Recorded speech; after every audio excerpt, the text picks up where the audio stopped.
Welcome back to Sunday Square Off. Arizona State University researchers made national headlines with their recent report on a supervolcano at Yellowstone National Park.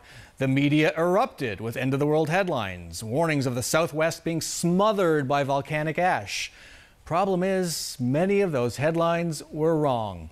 Dr. Christy Till of the ASU's School of Earth and Space Exploration led the team doing research on the supervolcano. Thanks so much for joining us. It's a pleasure to be here. The story broke in the New York Times, and then other media outlets piggybacked off that. What's interesting to me on the media side is you anticipated we would get the story wrong. Times story was right, but you anticipated this. Why?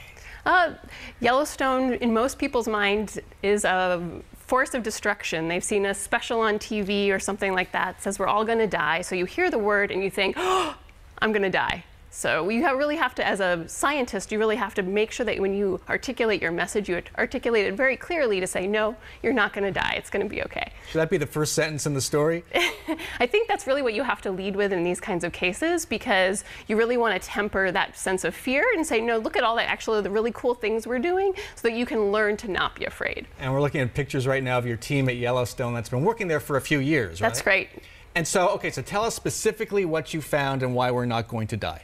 So our research at Arizona State, it looks at if the volcano reawakens, what actually is going to happen before an eruption. And we do this by looking at the deposits from past volcanic eruptions. We look at these crystals in these past deposits, and they're like the black box recorders of an eruption. And so they can tell us what were the events that led to the eruption in the past, so that if we do have one in the future, we can know what to look for when the volcano rumbles to life. And my reading of it was, you found that it might rumble to life faster than had been expected. That's right. My PhD student Hannah Shamloo found that when we look at those crystals, that it took decades, so the scale of a human lifetime, for the volcano to rumble to awaken and then erupt. And that's faster than we expected. Scale of a human lifetime, so scale of a human 80 lifetime. years, 70 years? Yeah, decades. So plus or minus decades.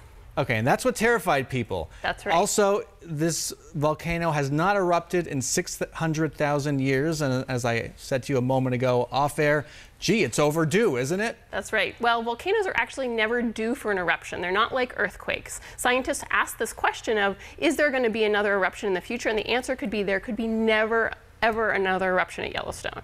So we're trying to... That super volcano, even though it's a super volcano, might never ever erupt. It might never erupt again. Right now it's sitting there very dormant and quiet. The magma below the volcano is actually mostly cooled off. It's like a slushy. It's mostly crystals, or in the analogy of your slushy, it's mostly ice. So you can't suck that slushy through a straw. You can't erupt that magma if it's mostly crystals. But if it did erupt, would it smother us in ash? Well, actually, Yellowstone has had 23 small eruptions since its last big eruption. So a small eruption is much more likely in the future than a big eruption. And these small eruptions are a lava flow that might cover part of the national park. So you wouldn't want to be there, but you wouldn't necessarily feel it here in Phoenix. So I wasn't all that familiar with the supervolcano before this story. Explain the colors, and we saw some of them in those photos a minute ago. Explain those colors we see.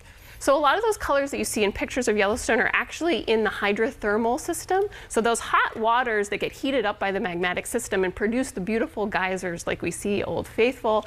Actually, there's microorganisms that live in those hot waters and feed off of the material in them, and those are what produce the beautiful colors that you usually see. It's just stunning. I think we have one here, one of those images. Last question, what do you love about your job? Oh. What don't I love about my job? I really enjoy teaching future generations at Arizona State. I also get to travel to volcanoes around the world, so it's a pretty wonderful job. Dr. Christy Till, thanks very much for joining us and making me a little less scared. Everybody can sleep well tonight. All right, thanks so much.